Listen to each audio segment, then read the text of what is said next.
जून 5। हमारी प्रतिदिन की रोटी मिनिस्ट्रीज की ओर से आप सभी को सलाम। आज के वचन का शीर्षक है परमेश्वर द्वारा पसंद और प्यार किया हुआ, जिसे लिया गया है पवित्र शास्त्र के यिर्मयाह 1 उसका 1 से 10 तक। यिर्मयाह का यह संदेश है। यिर्मयाह हिल्किय्याह नामक व्यक्ति का पुत्र था। यिर्मयाह उन याजकों के परिवार से था जो अनानोत नगर में रहते थे। वह नगर उस प्रदेश में है जो बिन्यामीन परिवार का था। यहोवा ने यिर्मयाह से उन दिनों बातें करनी आरंभ की जब योशिय्याह यहूदा राष्ट्र का राजा था। योशिय्याह उम्मीन नामक राजा का पुत्र था। यहोवा ने यिर्मयाह से योशिय्याह के राज्यकाल के 13वें वर्ष में बात करनी आरंभ करी।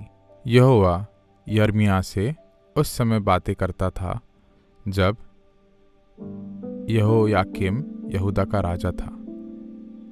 यहोयाकीम योशिय्याह का पुत्र था। यिर्मयाह को सिदकिय्याह के राज्यकाल के 11वें वर्ष 5 महीने तक यहोवा की वाणी सुनाई पड़ती थी। सिदकिय्याह भी योशिय्याह का पुत्र था। यिर्मयाह को सिदकिय्याह के राज्यकाल के 11 वर्ष 5 महीने तक यहोवा की वाणी सुनाई पड़ती रही। सिदकिय्याह भी योशिय्याह का एक पुत्र था। सिदकिय्याह के राज्यकाल के 11वें वर्ष के 5वें महीने में यरूशलेम के निवासियों को देश निकाला दिया गया था। यहोवा का संदेश यिर्मयाह को मिला। यहोवा का संदेश यह था, तुम्हारी माँ के गर्भ में रखने से पहले मैंने तुमको जान लिया। तुम्हारे जन्म लेने के पहले मैंने तुम्हें विशेष कार्य के लिए चुना था। मैंने तुम्हें राष्ट्रों का नबी होने को चुना था। तब मैंने अर्थात यिर्मयाह ने कहा, किंतु सर्वशक्तिमान यहोवा, मैं तो बोलना भी नहीं जानता, मैं तो अभी बालक ही हूँ। किंतु यहोवा ने मुझसे कहा, मत कहो मैं बालक ही हूँ। तुम्हें हर उन स्थलों पर जाना है जहाँ मैं भेजूँगा। तुम्हें वह सब कहना है जिसे मैं कहने को कहूँ।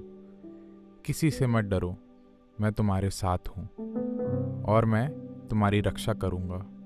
यह संदेश यहोवा का है। तब यहोवा ने अपना हाथ बढ़ाया और मेरे मुंह को छू लिया। यहोवा ने मुझसे कहा, यिर्मयाह, मैं अपने शब्द तेरे मुंह में दे रहा हूँ। आज मैंने तुम्हें राज्यों और राष्ट्रों का अधिकारी बनाया है। तुम इन्हें उखाड़ और उजाड़ सकते हो। तुम इन्हें नष्ट और उठा फेंक सकते हो। तुम इन्हें और उठा फेंक सकते हो। तुम निर्माण और रोपण कर सकते हो। मुख्य वचन, गर्भ में रचने से पहले ही मैंने तुझ पर चित्त लगाया और उत्पन्न होने से पहले ही मैंने तेरा अभिषेक किया है। यिर्मयाह 1 उसका 5। ऐसा आभास होता है जैसे आप जानते हैं, फेसबुक पर छोटे छोटे थम्स अप हमेशा हमारे साथ रहे हैं, लेकिन यह पता चलता है कि पुष्टि का यह आभासी प्रतीक केवल 2009 से ही अस्तित्व में है।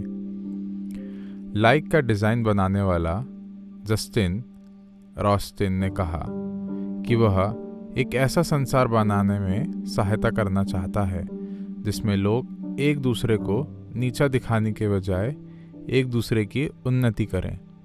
लेकिन रॉस्टिन को इस बात पर अफसोस हुआ कि कैसे उनके आविष्कार ने उपयोगकर्ताओं की सोशल मीडिया के प्रति अस्वास्थ्यकर लत को सक्षम कर दिया। मुझे लगता है कि रॉस्टिन की रचना पुष्टि और जुड़ाव की हमारी कठोर आवश्यकता को बताती है। हम जानना चाहते हैं कि दूसरे लोग हमें जानते हैं, हम पर ध्यान देते हैं और हाँ, हमें पसंद करते हैं। लाइक बिल्कुल नया है, लेकिन जानने और पहचानने की हमारी भूख उतनी ही पुरानी है जितनी कि परमेश्वर द्वारा मनुष्य की रचना। फिर भी लाइक बटन से काम पूरा नहीं होता। क्या ऐसा होता है? शुक्र है, हम ऐसे परमेश्वर की सेवा करते हैं जिसका प्यार डिजिटल सहमति प्रकट करने से कहीं अधिक गहरा है। यिर्मयाह 1:5 में हम एक भविष्यवक्ता के साथ उसके गहराई से उद्देश्यपूर्ण संबंध को देखते हैं जिसे उसने अपने पास बुलाया था।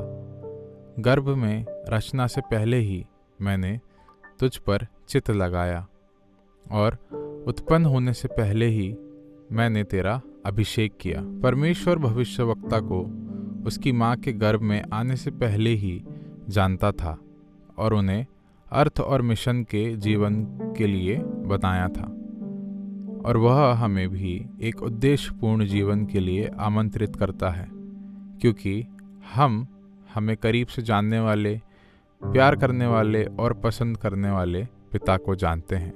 इसे लिखा गया है एडम आर होल्ड्स ने।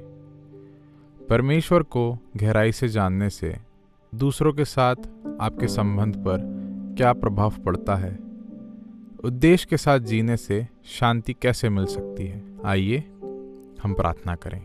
हे पिता, मुझे अपने प्यार और मेरे जीवन को आहान करने में, आराम करने में मदद करें, यह जानने के लिए कि आपने मेरे लिए जो भी हर दिन की योजना बनाई है उनमें से प्रत्येक के लिए आप मुझे आकार देते हुए मेरी बहुत परवाह करते हैं। आमीन।